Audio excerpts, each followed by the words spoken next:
Alright guys, in today's video we have another PlayStation 5 rumor to go over and discuss, and before you click off the video because you're tired of hearing rumors or leaks, I want to encourage you to stick around because this information seems like it is legitimate. Now I know I said this yesterday in my video talking about a leak regarding the PlayStation 5.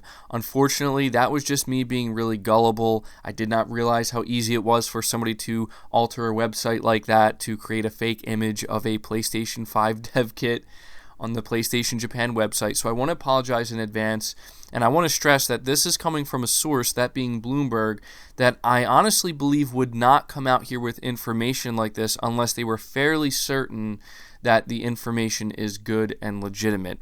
So that's the thing you need to pay attention to here. It is coming from Bloomberg, and it has to do with the PlayStation 5 and how apparently it's going to be more expensive for Sony to produce the PlayStation 5 than they were anticipating, and this could affect the overall final price tag, retail price tag of this console. And apparently it's leaving Sony in a little bit of a predicament where they are taking a wait-and-see approach. So we're going to discuss this. If you think you're going to enjoy the video, or if you think you're going to find it informative, or you just enjoy the content, make sure you hit the like button. Really helps the videos out more than you guys know. And also hit the subscribe button as well if you haven't already done that, if you want to keep up to date with everything PlayStation related. But it says here that this new rumor claims expensive PS5 parts could force Sony to set the price point above $450. How much is the PS5 going to cost? That's a question we simply won't know the answer to until Sony slaps a price point on its next-gen machine. But an interesting new rumor suggests that the console could end up being more expensive than initially planned. The rumor comes from Bloomberg, citing anonymous sources. According to the article, PlayStation 5 manufacturing costs may be on the rise because of DRAM and NAND flash memory. The components are supposedly in high demand because of next-generation smartphones. In other words, Sony might have to pay more to secure a steady supply of these parts for the PS5. And with rising manufacturing costs, Sony could be forced into a position where it has to bump up the PS5's retail price. The estimated manufacturing cost of the PS5 is around $450 when taking these components into account. Potentially, this means that the next-gen console's price tag could be creeping closer to the $500 mark, depending on how much profit Sony wants to make per unit. However, Sony won't be looking to profit on console sales alone. Let's not forget that the PlayStation Network is worth an absolute fortune. It's entirely possible that Sony is willing to sell the PS5 at a loss just so that it can get the system into people's homes and continue to generate huge profit primarily through software sales and subscriptions. At this point, though, it's probably safe to assume that the PS5 will not be cheap. Even pushing this rumor to the side, we already know that the console is boasting some impressive sounding selling points that are going to require reasonably powerful components. So on top of this, there is a little bit more information within this article, like something important that they do mention, that being Bloomberg, is that it says here that most of the components for the console have been locked down, the sources said, including the cooling system, which is unusually expensive at a few dollars per unit. Typically, companies would spend less than $1, but Sony opted to lavish more on making sure heat dissipation from the powerful chips housed inside the console isn't an issue. So essentially what they're saying here is that an area where Sony's paying a lot more than a company normally would is in the area of cooling, and this makes total sense. And I honestly think that if there's anything that's really good we can take from this, well, there's maybe a couple good things. There's people who are trying to paint this as a negative thing.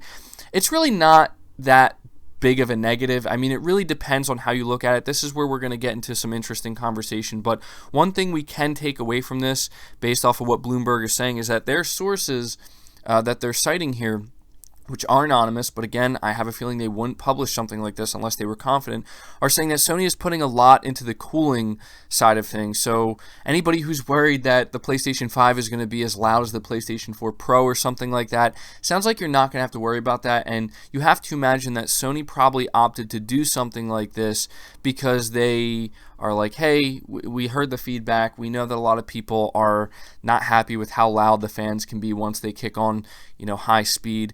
I actually have a problem with that with my PS4 Pro. It gets really, really loud when I play some games, not all games.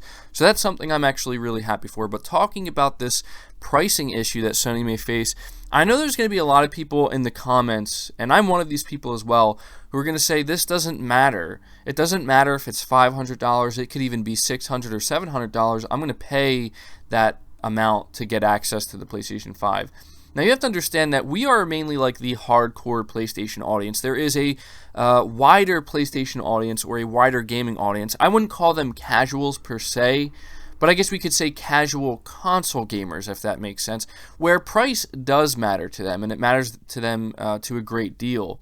And this is why when you think about Sony being stressed out potentially at having to price the PlayStation 5 at potentially $500 in order to make a profit, if I'm not mistaken, I think Sony was able to get away with selling the PlayStation 4 at a profit.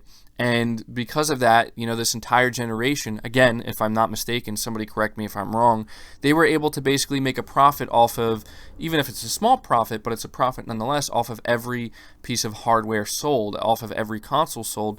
And so what I've gathered from this article, something else the Bloomberg article mentions, which is really interesting, is apparently there's a little bit of, I don't want to say internal strife, but there's a little bit of a clash going on where some executives within Sony are like, listen, we're just going to sell it at a loss because we can make our money through software sales, and as this points out, through the PlayStation Network, and that way we're going to be able to get as many units out there as possible. We're going to make it a lot easier for people to upgrade, and obviously the cheaper the console is, you would imagine, the more units they're going to be able to sell more easily. But there's other individuals, other executives within Sony that are like, no, we want to make a profit off of every console sold, just like we did throughout this entire generation with the PlayStation 4. And so they're saying that, we're just going to price it at $500. Now, apparently a major factor, and this just confirms our suspicions based off of what Sony themselves have said in their most recent earnings report when they cited competition as a factor as to why they're not talking about the PS5 price right now.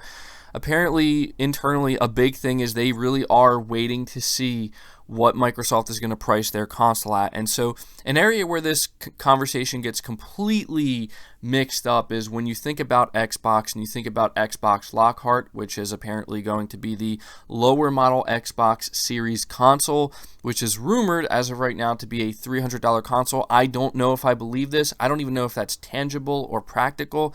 All I know is that this is like the latest rumor. And there's some people who claim to have inside information or sources that are claiming this is still a real thing that Microsoft is planning. If it is, you have to imagine they're planning to announce it sometime during E3, but they might not. But the point is, Sony is sitting here basically not being able to decide what they want the price to be. I think this article went on to mention, and I don't know how true this is, I think it went on to mention that normally by this time the price point would already be set, and then the plans for manufacturing would already be set as well. But Sony might be running a little bit behind, and this is why, because they're purposely waiting, and they just kind of can't decide, like, what do we want to do? Do we want to sell this console at $500? Or do we want to try to, sell it at a loss so that way we can just worry about getting as many units out there as possible and not worry about making a profit on every unit sold? And so it really is going to be interesting to see what they decide to do here. What this does tell me, though, is that, the console is going to be really powerful, right? Like, we've been having a lot of conversations on the channel about which next-gen console is going to be more powerful or better performing than the other.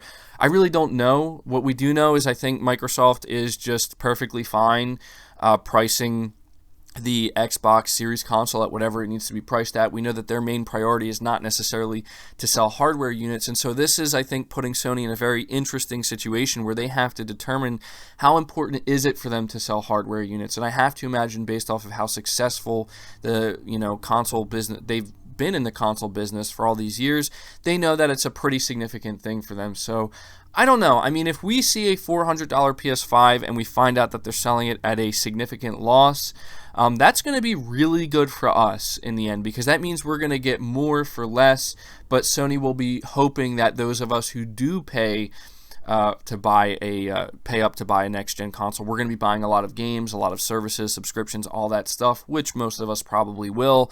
But it's, we're going to have to see if they decide to go the other way, and if they do charge $500 for a PS5. I think something that would tell us is that it is definitely going to be like, and I'm just trying to extract the positive here. There's no doubt that if they go for a $500 PlayStation 5 console, they're going to sell less units, at least initially. And so, it's going to be interesting to see how Sony handles this, because if they do go with the $500 price tag, I think they're going to have to really rely on the hardcore PlayStation audience. And one last thing I want to say here is I don't think Sony should stress too much if they have to end up selling it at $500, if that's what they go with, so that way they can make a profit off of every unit sold. Because the thing is, I think the excitement and the hype for the PlayStation 5 is pretty significant. Significant enough that if it has to be $500 for the first year or two, I think that'll be okay. I mean, there's no doubt that uptake of the new console would be a little bit less, maybe even significantly less, but that's not necessarily a bad thing as long as they can plan it accordingly, and then they can have price drops and, offer better deals to get people in. And obviously, a big factor here, exclusive games. There's no doubt that them having certain exclusive games will encourage a certain audience to go out there and upgrade no matter how much it is. So yeah, I'm starting to ramble a little bit at this point, but I had to take some time to talk about this because I've seen a lot of gaming outlets reporting on this, and a lot of times when you see something like this start to, catch on this quickly, it's because it's legitimate. And again, just like this video says, or like I said in the beginning of this video, this would explain why Sony is being so quiet. And unfortunately, what this means for us, the fans, the PlayStation fans who are eagerly awaiting more information on the PS5, we may have to wait longer. And I know that a lot of you don't want to hear that. I've seen some people saying that their hype and excitement is dying down, and that's unfortunate, but this is just the reality of the situation. This is a very critical moment for Sony. The PlayStation 5 is absolutely something that they need to be very careful with every decision they make, and I think most of you understand that. And so what this means is we're going to have to wait a little bit longer, but we do have to remember, ultimately, this is a rumor. Even though it does seem like it's coming from very credible sources, there might be some confusion here, and the rumors might not be true, but we're going to have to wait to see, guys. At this point, I want you to let me know your thoughts down in the comments below. What do you think Sony's going to go with? Do you think they're going to go with a $400 PS5 or a $500 PS5? And also let me know your thoughts on the fact that they're putting so much money into the cooling system that will be inside the PS5. Does that make you happy? Are you glad to hear that? Leave all your thoughts down below. Leave the video a like if you did enjoy it. Subscribe to the channel if you're new and haven't already. Hit the bell notification icon so you never miss an upload. And feel free to share this video out on top of all that. But until next time, guys, take care.